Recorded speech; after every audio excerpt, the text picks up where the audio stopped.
Halo guys, ketemu lagi dengan Hadrian di Genesis Trading System. Masih di segmen bedah IPO. Bedah IPO kali ini adalah di bidang konstruksi, kode emitennya KRYA yang berdomisili di Surabaya. Seperti apa emiten tersebut? Apakah kita layak invest? Yuk, mari kita simak.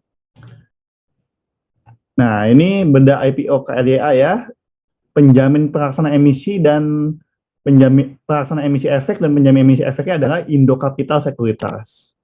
Dan langsung lihat aja. Seperti biasa ada 6 section, structure IPO, company profile, financial highlight, tujuan penggunaan dana dari IPO tersebut, kebijakan dividen, dan kesimpulan valuasinya. Nah, ini PT Bangun Karya Perkasa Jaya Tbk ya.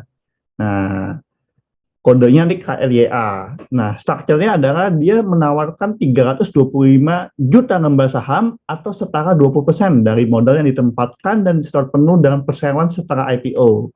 Nah, jadi sedang ya 20%, proporsinya nilai nominal 25 perak. Harga penawaran saham IPO berkisar 120 sampai 130 perak nih. Nah, dan kita lihat nih di papan pengembangan ya. Nilai IPO-nya tidak terlalu besar, sekitar 42,25 miliar dengan kegiatan usaha di bidang konstruksi umum dan konstruksi baja. Nanti kita lihat ya contoh-contoh properti yang telah dibangun oleh emiten. Nah, sektornya masuk infrastruktur nih.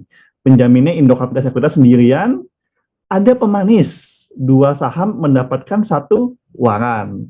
Dan ada program ESA 0,1% dari total modal yang ditempatkan dan disetor penuh. Ya, jadi hasil akhir nanti 0,1% ya yang beredar untuk ESA, Employee Stock Allocation ya. Jadi ini strukturnya seperti ini. Kita coba lihat lebih dalam lagi.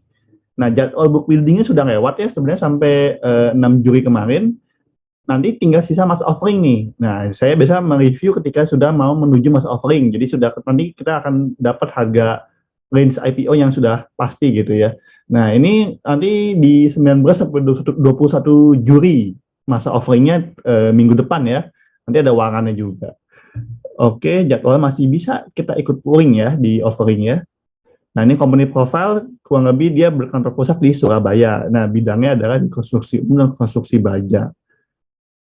Kita lihat, nah didirikan tahun 2007, sudah berpengalaman 15 tahun menjadi mitra swasta dan BUMN, sudah lebih dari 200 proyek. Jadi sepertinya sudah pemain lama ya. Jadi kita akan lihat di sisi manajemen juga. Nah, ini beberapa properti yang telah dibangun oleh emiten ya. Kita lihat ada masjid PLTU Surabaya ya, Dom Batubara, Tanggul Banjir ya, Garuda Indonesia Training Center dan Dwi Kosambi Jakarta ya, Jakarta Barat, Fat Mill Park. Saya lihat sini banyak pabrik-pabrik juga dibangunnya, terminal pelabuhan, pembangkit listrik, markas komando dan sarana dan infrastruktur. Jadi ada juga farm chicken ya, calon pokpan punya. Jadi ini sudah melintang ya di dunia yang properti yang besar-besar nih ya, kan konstruksi umum dan konstruksi baja. Jadi luar biasa, dan saya rasa di sini key personnya di komisaris utama memegang CV dari tahun 2014 ya, site manager dan segala konstruksi dan perencana CV, konsultan. Nah, ini untuk komisaris utama. Tapi saya rasa direktur utama ini akan lebih berperan ya, dan ini ternyata suami istri ya. Hokwan dan Mobudiono dengan Birgita Noto Atmojo ini, suami istri. Nah, ini saya rasa ada key person dari PT ini ya. Nah, ini pengalaman juga sudah dari 2007 ya, direkturnya ya sudah sangat melintang juga gitu ya di bidang konstruksi. Menarik ya, kita ya struktur modal IPO ini yang awalnya 20% ya dari masyarakat di sebelah kanan sini setelah IPO, lalu nanti ada ESA 0,1% nanti akan beredar ya. Lalu ada juga waran seri 1 nih. Kalau ada waran seri 1 nanti yang masyarakat 20% terdeduksi sisa 18,09 dibagi untuk waran dan ESA asumsi terserap semua ya. Gitu. Oke. Kita lihat financial highlight di sini, kita akan coba coret-coret ya.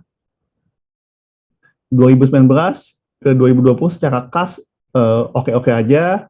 Piutang usaha ini ada investasi jangka pendek tambah baru ya di 2021 ya. Tagihan bagus, meningkat normal.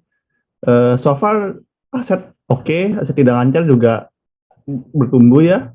Kita lihat, dan dari sisi hutang, nah ini banyak uang muka pendapatan nih. Jadi kalau di kontraktor biasa ini work in progress nih di asetnya nih.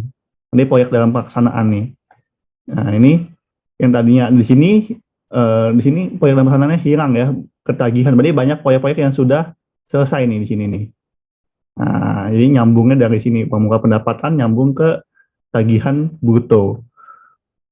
Oke, utang jangka panjang oke, ya. Tambahan modal disetor, surplus revaluasi aset. Oke, secara ekuitas 48 miliar ya, kurang lebih total asetnya 122 miliar. Menaik ya, 122 miliar dengan ekuitas 48 miliar. Cukup sehat. Kalau kita lihat dari sisi laporan laba rugi, dari sisi neraca. Nah, sisi laba rugi kita coba lihat, pendapatannya terus bertumbuh ya, 2019 193 miliar, 2020 mungkin sempat drop ya karena mungkin pandemi, tapi dengan koneksi dan proyek-proyek emiten, saya rasa mereka banyak bangun proyek-proyek yang memang dibutuhkan ya, infrastrukturnya ada gitu, masjid, pembangkit listrik gitu ya. Nah, ini penjualannya meningkat jadi 102 miliar, menarik. Laba bersih coba kita lihat di sini jumlah 4M, turun 1M, naik lagi jadi 5M ya. Jadi 2021 tutupannya bagus ya. Ini ada surplus evaluasi aset jadi 12M, tapi sebenarnya dari operasional nih 5,6M ya. Tetap bagus ya, walaupun ada evaluasi aset. Laba per saham 11,32 nih. Ini earning per share. Ya, pertumbuhannya laba rugi ya, rasio keuangan coba kita lihat dari sisi interest cover ratio ya. Wah, 2022 makin bagus ya. 4 kali oke, debt cover ratio oke, 1 kali agak mepet. Nah, ini laba bersihnya meningkat karena ada evaluasi aset ya. Sip. Sebenarnya oke juga. Kita lihat lebih lanjut secara finansial, kita lihat ini menarik. Tujuan penggunaan IPO untuk pembangunan gudang digital ya, sepertinya ini ada untuk proyek usaha dia, dan 54%-nya untuk biaya penyediaan bahan baku. Jadi so far untuk usaha ya, yang penting itu saya kalau lihat tujuan penggunaannya untuk bayar hutang itu yang saya agak ragu. Tapi kalau untuk usaha dia berkembang, memang untuk ekspansi, ini adalah bagus bagi investor ya. Nah, resiko utama di sini menurut prospektus adalah di persaingan usaha ya. Jadi konstruksi ini kan dia akan bermain dengan ada swasta dan BUMN dan perusahaan asing. Nah, ini akan persaingan harga dan kualitas ya. Nah, dividen mulai tahun buku yang berakhir di Desember 2022. Jadi tahun ini emiten sudah bagi dividen ya. Jadi yang 2022 nanti akan dapat, mungkin kita kalau kita invest sekarang di 2023 kita baru bisa dapetin dividennya dan sebaik-baiknya 25%. Ya, yang untuk tahun yang sudah berjalan yang 5M tadi sudah dibagikan ya 20 miliar. Oke, kesimpulannya earning per share tadi 11,32 dari laporan audit. Coba kita lihat lagi. Ya, ini ya 11,32 dari laporan audit earning per share-nya.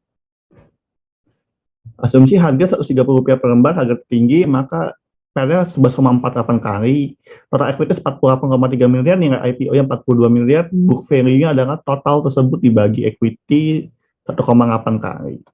Kita bandingkan dengan sektor infrastruktur ya, PER 11,48 kali, di infrastruktur ternyata 86 kali, ISG 15 kali, jadi masih di bawah, PBV 6 kali, dan average PBV ISG 2,4 kali, ini 1,8 kali, jadi valuasinya murah guys. Nah, ini kesimpulan akhir, PER dan PBV KRDA cukup murah dibanding PER, PBV sektoral, dan IHSG per Mei 2022. Profitnya 12 miliar, tapi ada revaluasi ya, sebenarnya dari operasional 5,6 miliar, tapi tetap lebih bagus dibanding tahun 2020 yang hanya 1M, dan 2019 juga 4M, jadi tetap meningkat gitu ya. Dividen dimulai bagikan tahun start 2022 besar-besarnya 25% dari laba bersih. Harga saham tergolong murah dan tidak terlalu mahal. Buat saya ini adalah potensial untuk investor retail untuk ikut membeli saham IPO ini sebagai investasi. Bagaimana menurut teman-teman, KRDA apakah menarik? Karena nilai rising fund yang nggak terlalu besar, saya rasa yang beda juga nggak terlalu banyak. Ini ya ini kita bisa dapat mungkin posisi cukup bagus di sini. Nah, pertanyaannya apakah naik apa turun? Nah, kita lihat di pasar nanti seperti apa. Saya sih tertarik untuk ikut saham tersebut. Bagaimana dengan kalian?